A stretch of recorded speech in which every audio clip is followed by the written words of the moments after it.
Bueno, ahorita tú hablabas del tema del conflicto que se está dando. Mira, quisiera referirme, antes que pasemos al conflicto, Catatumbo, en Colombia, sí, que es un lugar de ricos recursos y de igual manera donde... Catatumbo. Sí, así es. Donde se originaron muchísimas situaciones, pleitos. No, que hay una guerra ahí, prácticamente inmensa. Una guerra civil. Vamos a estar conversando ahorita. De hecho, está en línea. Precisamente. De eso te iba a hablar, de que tenemos a Carol, que es una aliada nuestra, parte importante de este equipo de Matutinos Un Mundo, y vamos a estar hablando de ese tema y de otros tantos que se están dando en todo el Cono Sur, y ya la tenemos en línea. Buenos días, Carol, ¿cómo estás? Compañeros, buenos días. Espero me escuchen bien y fuerte. Sí, escuchamos bien. Muy bien. Bueno, hablemos, Carol, de la situación de Colombia. ¿Cómo está ya calmada después de ese tsunami que se quiso dar en días pasados entre Petro y el gobierno de Estados Unidos? Bueno, comencemos por ahí, que yo creo que es lo más que llama la atención, ¿no? Sobre todo en la comunidad dominicana. Bueno, la situación ya está calmada, gracias a Dios, para decirlo de alguna manera, ¿no?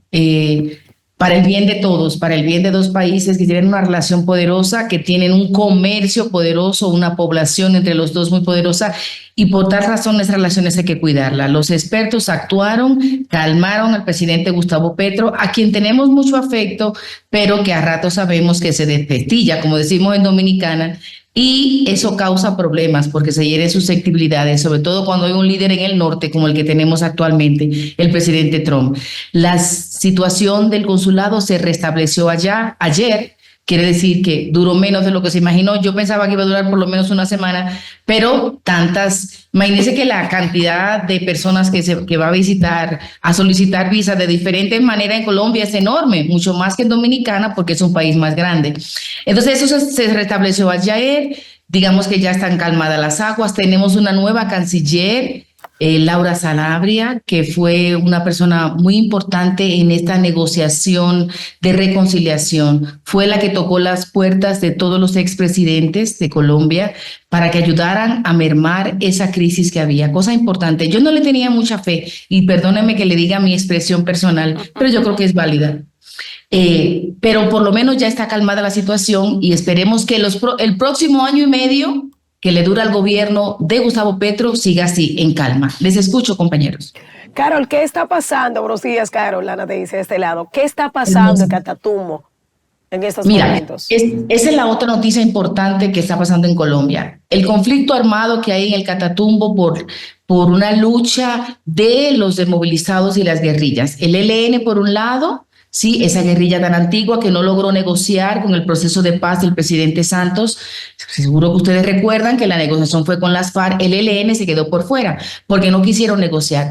Después del gobierno Santos vino el gobierno de Duque, que también tomó mucha fuerza esa guerrilla por la oposición, por supuesto. Y ahora, en el gobierno de Petro, que ha tratado de buscar lo que es la paz total, la reconciliación con todas las fuerzas armadas, digamos, de oposición y las guerrillas, pues le han hecho como conejo, como decimos en Colombia. Le han dicho que sí, que van a hacer una negociación de paz, están sentados con los negociadores de paz, pero por detrás siguen con el conflicto, siguen asesinando personas, siguen poniendo bombas, siguen haciendo disidencia. Entonces, eso ha sido muy difícil de controlar, a tal punto que el presidente Petro, en lo que va de gobierno, ha suspendido 2 veces los diálogos de paz con el ELN, porque ellos no quieren cumplir con la palabra que prometen. Se supone que cuando hay un proceso de diálogo, las hostilidades paran, ¿no? Porque hay que ponerse de acuerdo, pero eso no ha sido el caso del ELN. Entonces, en el Catatumbo se juntan el ELN, que es donde tiene su mayor sede por ser una zona petrolera,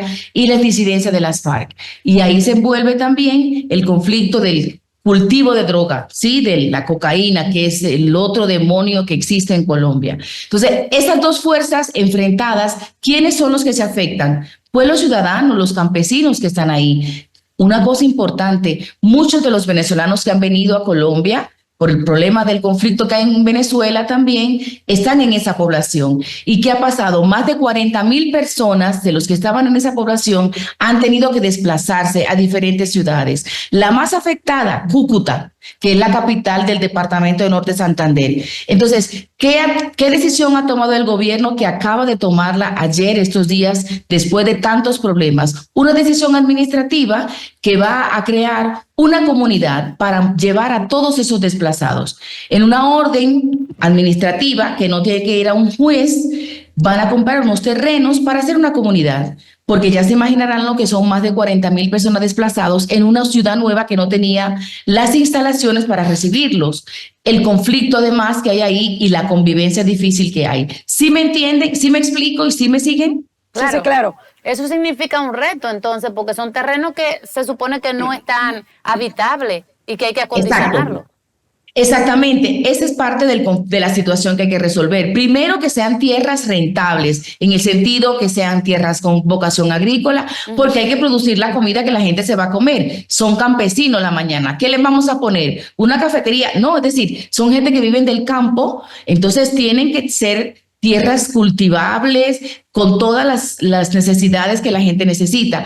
En ese proceso están, pero ¿qué ha pasado? La oposición, pues como siempre, porque esa es la lucha por el poder hace una cosa y la oposición dice otra, pues está hablando de expropiación de tierras. No es así. Es decir, cuando hay un proceso administrativo, lo que hace es que se compra esa tierra que tiene esa vocación para esa población para hacerla viable. Entonces, en este momento se está en esa negociación de cuál es la tierra realmente que se va a utilizar, se va a comprar o se va a conseguir para que esa población desplazada pueda hacer vida nueva ahí mientras se resuelve el estado de conmoción que hay en el Catatumbo, que por lo visto va para largo. Y así termina el conflicto, eso va a quedar tan afectado que muy seguramente la gente no quiera vivir ahí, porque cuando la gente sale de un lugar que está en un conflicto, en una guerra, lo que menos tiene es ganas de volver, porque la psicología humana es así, ¿no?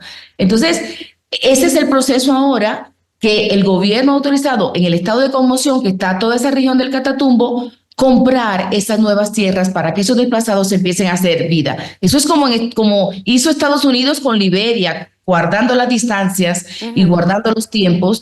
Es más o menos lo mismo. Los norteamericanos que estaban inconformes le compraron unas tierras en Liberia y allá se fueron muchos afroamericanos.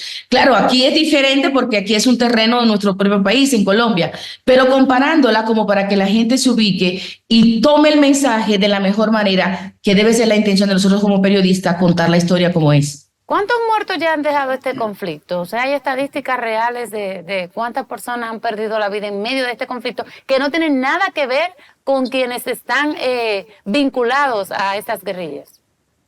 Mira, ese conflicto va para rato, desde hace muchos años, porque el ELN se estableció ahí por el asunto del petróleo. Toda esa zona del norte de Santander, Barranca Bermeja, Catatumbo, le menciono esos nombres por si alguna vez lo han escuchado. Es zona petrolera donde las grandes petroleras del mundo tienen inversiones para extracción de petróleo. Y por supuesto, todo encabezado por Ecopetrol, que es la empresa colombiana. Entonces, es decir, el petróleo de una manera u otra es como, perdónenme si sueno fuerte, pero es como la droga, que es lo que hay son intereses, ¿no? Es decir, en los lugares donde la cocaína se produce y donde la hoja de coca se siembra en Colombia, es donde hay más problemas, porque ahí entran las bandas, los criminales. Entonces, cuando se arman esa lucha de intereses que por cualquier cosa se ponen bravitos, empiezan a pelear, a matarse, pero lamentablemente terminan afectados son los seres inocentes, las personas que están en el medio que no tienen manera de defenderse. Ese es un conflicto que lleva mucho tiempo porque toda esa zona, digamos que esa zona del norte de Santander comenzó la explotación petrolera desde el gobierno de Álvaro Uribe porque antes no se sabía que allá había petróleo. Entonces en el gobierno de Álvaro Uribe, cuando empiezan las excavaciones y las investigaciones de petróleo, descubren que allá hay grandes zonas petroleras y entonces ahí, y con la frontera con Venezuela, que es petrolera de nacimiento, como todos sabemos. Entonces comienza todo ese conflicto que ha ido increciendo a medida que va pasando el tiempo, más ligado a la siembra de coca, a los laboratorios de cocaína. Ya se imaginarán que es una bomba, pero vuelve y juega. Los afectados, los inocentes, las personas, más de 40,000 personas que no tienen dónde estar. Y de muertos, el número va alto también, van más de 2,000 muertos entre niños, niñas, jóvenes, mujeres. Es decir, es un conflicto profundo que solo con la voluntad política de un gobierno que lo quiera hacer se puede resolver. Esta esta orden de crear esta nueva población puede ser una solución, digamos que humana, ¿no? Para que esas personas que están siendo afectadas hagan una nueva vida hasta que se resuelva esta situación en Catatumbo y decidan después qué van a hacer con ese territorio. Les escucho. Carol, obviamente que ahí hay, además de lo que tú planteas, de que es una reserva petrolífera, de que hay laboratorios y producción de drogas, pero yo, si mal no recuerdo, el presidente Gustavo Petro, cuando se refirió al cargamento de 9.8 toneladas de cocaína que fue decomisado aquí en el puerto multimodal Caucedo, habló, me parece, de que esa droga había sido traída desde esa área, desde el Catatumbo. Puede ser. Los lugares de la producción de las... Recuerde que hay dos procesos en la cocaína. La hoja de coca, que es casi se daba al día, pero que hay que tenerle cuidado, ¿sí? Que los campesinos por eso cambian de cultivo y en vez de sembrar yuca o plátanos, siembran hoja de coca porque esas hojas de coca las recogen y eso lo llevan al laboratorio y de ahí sale la cocaína con todos los químicos que le ponen. Entonces, las regiones, digamos que con esa vocación, están por toda Colombia. La hoja de coca se puede dar prácticamente baldía, pero tuviera más problemas. Entonces, lo que hacen los capos, para decirlo de alguna manera, es motivar a los campesinos a que no siembren batata ni yuca, sino que siembren hoja de coca y que estén pendientes de esa hoja de coca para la cocaína, porque eso da mucha más plata que producir cualquier rubro de alimentos. Entonces, puede ser que sí, si el presidente lo dijo, y creo que sí, que tú tienes razón, si mi memoria no me falla, esa es una zona productiva, porque casi todo el territorio colombiano se presta para eso. Entonces, puede ser que sí, que también es parte, y vuelvo y le digo, no solo es la parte petrolera, la cocaína y la producción de la hoja de coca es uno de los principales problemas de ese país, o yo diría que el principal, porque los campesinos prefieren sembrar esa hoja de coca que le pagan ese bulto al 4 o 5 veces más que un bulto de papa o que un bulto de yuca, dependiendo de la vocación de la tierra. Entonces es válido, la gente tiene que, no la vamos a defender, pero usted tiene que darle de comer a su familia, pagar los servicios, muchas cosas. Entonces, si hay un rubro que le da más beneficio, es sentido común y es sobrevivencia humana. Jamás es defendiéndola, jamás vamos a defender el cultivo de coca ni la producción de cocaína, porque sabemos que eso mata, todo lo que eso produce, todas las voluntades que se compran en el mundo del narcotráfico, donde afecta la vida de todos en el mundo entero. Pero los campesinos actúan por sentido común, la mayoría sin escolaridad, gente que vive ahí del producir del día a día.